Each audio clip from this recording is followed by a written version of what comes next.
guys, welcome to Amla's Kitchen. இன்னைக்கு நம்ம Amla's Kitchen என்ன பண்ண போறோம் அப்படினா பாதுஷா. பாதுஷா எப்படி செய்யணும்னு பார்க்கலாமா?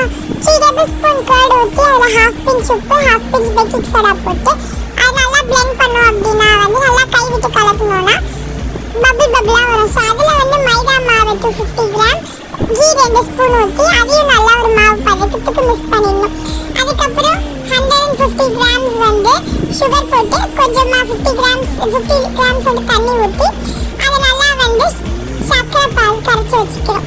கம்பி பாதத்துக்கு வர வரைக்கும் சர்க்கரை பால் கரைச்சி வச்சுக்கணும்.